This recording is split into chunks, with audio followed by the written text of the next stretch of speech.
¿Qué tal? En el día de hoy lo que vamos a ver va a ser la función de transferencia. La función de transferencia lo que nos hace es determinar la relación que hay de la salida de un sistema entre la entrada del sistema. En este caso, el ejercicio que nos están mostrando es un circuito eléctrico. Su fuente de alimentación estará denotada por esta fuente de voltaje y nos estará arrojando dos diferentes corrientes. Entonces, la función de transferencia, como les había comentado, denota la salida del sistema entre nuestra entrada del sistema. Entonces, para que podamos realizar y hacer uso de la función de transferencia, es necesario manejarlo todo en impedancias, es decir, en el dominio de la frecuencia, manejarlo con la variable S. Entonces, todos los voltajes de cada uno de estos elementos van a estar denotados de la siguiente manera. El voltaje del resistor va a ser igual a R por I de S, el voltaje del capacitor va a ser igual a 1 entre C de S por I de S, y el voltaje del inductor va a ser LS por I de S. Para poder realizar el análisis de esta malla es necesario aplicar las leyes de Kirchhoff, es decir, la suma de voltajes en cada una de las mallas tiene que ser igual a 0.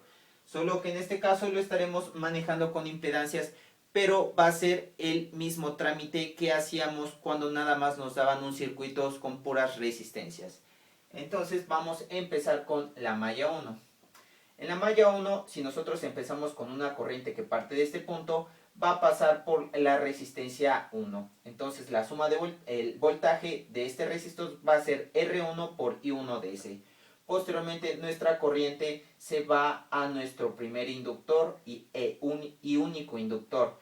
Pero en este inductor están pasando dos corrientes. Entonces necesitamos manejar la diferencia de corrientes, ya que esta corriente está generando este movimiento, pero esta corriente está generando este movimiento. Entonces lo denotaremos como la diferencia de corrientes, LDS por I1DS menos I2DS.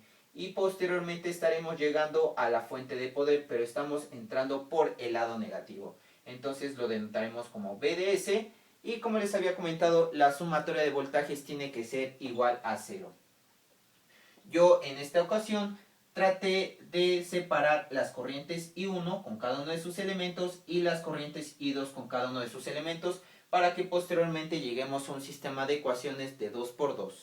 Entonces agrupé todos los términos que tenían I1DS y agrupé los términos que tenían I2DS. Y el voltaje del sistema lo estoy pasando del otro lado sumando.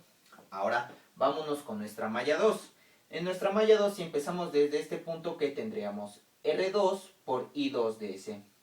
Nos seguiríamos con nuestra malla y nuestra siguiente parada sería nuestro capacitor, que su voltaje del capacitor está denotada por esta fórmula, que es 1 entre CDS por la corriente I2DS.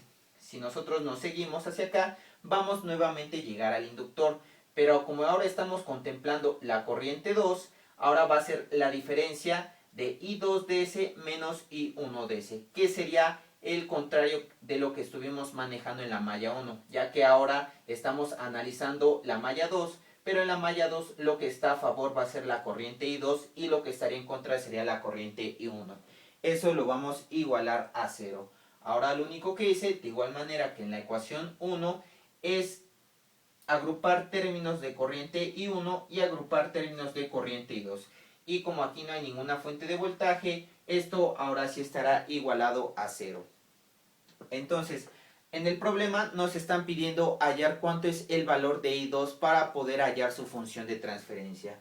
Entonces, nosotros ya habíamos visto el método de Cramer, el cual hacíamos una división de determinantes para poder hallar la variable que nosotros queríamos. En este caso, la variable de interés va a ser I2DS. Entonces, esto se va a estar denotando por dos determinantes. Pero antes de realizar esto, nosotros necesitamos pasar este sistema de ecuaciones con dos incógnitas, necesitamos representarlo de forma matricial, el cual nos quedaría de la siguiente manera: R1 más LDS. Este sería nuestro primer término, menos LDS. En la parte de abajo me quedaría menos LDS. Y en el siguiente término me quedaría R2 más 1 entre CDS más LDS. Esta matriz va a estar multiplicada por las dos variables de interés, que sería I1DS e I2DS. ¿Por qué están multiplicadas de esta manera? ya que al realizar la multiplicación de esta matriz por esta matriz nos tienen que estar dando estos primeros 4 términos. Pero estas dos matrices tienen que estar igualados a los resultados que tenemos en la parte de arriba, que sería b de s, y en la parte de abajo sería 0. Así es como representamos un sistema de ecuaciones de 2 por 2 en su forma matricial. Ahora, con respecto al método de Cramer, lo que tenemos que hacer es hallar el valor de nuestra I2. Entonces, habíamos dicho que en la parte del denominador estaremos contemplando la misma matriz que tenemos en el sistema de ecuación. Es decir, que me quedaría como R1 más LDS menos LDS menos LDS y R2 más 1 entre CDS más LDS. En este caso, como nosotros queremos hallar el valor de I2, habíamos dicho en el video anterior, que es como resolvíamos un sistema de ecuación de 2 por 2 en el método de Cramer, que cuando nosotros queremos hallar el valor de una variable, en este caso nosotros queremos hallar el valor de I2, todo valor que esté multiplicado por I2 va a ser suprimido y estaremos colocando estos dos términos, es decir, el resultado del sistema de ecuaciones. En caso de que nos hubieran pedido hallar el valor de I1, lo que tendremos que hacer es suprimir todos los valores que estén multiplicados por I1 y colocar los valores correspondientes al resultado. Como queremos saber cuánto vale I2, los valores que tenemos que suprimir serían estos y tendríamos que colocar estos valores. Entonces me quedaría de la siguiente manera: R1 más LDS y en la parte sería menos LDS. Y estos valores que están multiplicados por I2 tenemos que suprimirlos por estos dos valores, que sería B de S y 0. Ahora lo único que tenemos que hacer es resolver el determinante del numerador y el determinante del denominador. Entonces voy a borrar esta parte para poder realizar el cálculo de cada uno de los determinantes. Habíamos dicho que para calcular un determinante era el producto de estos primeros dos términos menos el producto de estos dos términos. De igual manera haríamos eso en el denominador. La multiplicación de estos términos menos la multiplicación de estos otros dos términos. Si hacemos eso para el numerador, R1 más LDS por 0, automáticamente todo se va a hacer 0. Y luego tendríamos que restarle la multiplicación de estos términos, es decir, menos por BDS menos LDS. Así es como nos quedaría nuestra parte del denominador. Ahora, si nos vamos en la parte del numerador, ahora si nos vamos en la parte del denominador, necesitamos multiplicar estos dos términos y restarle estos dos términos. Es decir, que me quedará de la siguiente manera: R1 por R2 me va a quedar R1 por R2 más R1 por 1 entre CDS, me quedaría R1 entre CDS más R1 por CDS, me quedaría R1 por CDS más LS por R2. LS por 1 entre CDS me va a quedar L entre C.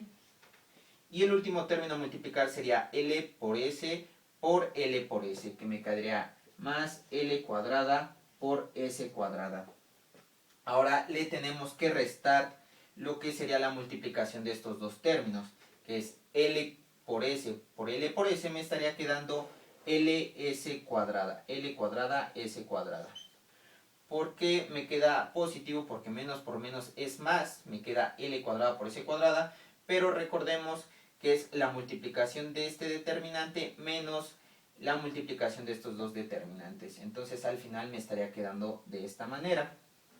Ahora tenemos que ir eliminando términos semejantes. Los únicos términos semejantes que hay en esta función, en este denominador, van a ser las L cuadrada por L cuadrada por S cuadrada. Entonces ya como tal estaríamos dando un modelo de cómo iría quedando esta función de transferencia. Si desarrollamos la parte del en la parte del numerador, decimos que menos por menos es más, entonces toda esta parte va a quedar positiva, es decir, me quedaría L por S por B de S. Entonces podemos decir, estos términos los habíamos eliminado, los voy a quitar para que podamos verificar cómo es que quedaría nuestra función de transferencia. Ahora, lo que queremos hacer es hallar ya la función de transferencia total. Entonces necesitamos llegar a esta relación, es decir, I2 entre B de S. Pero por lo que estamos viendo en esta parte, I2 de S es igual a todo este término.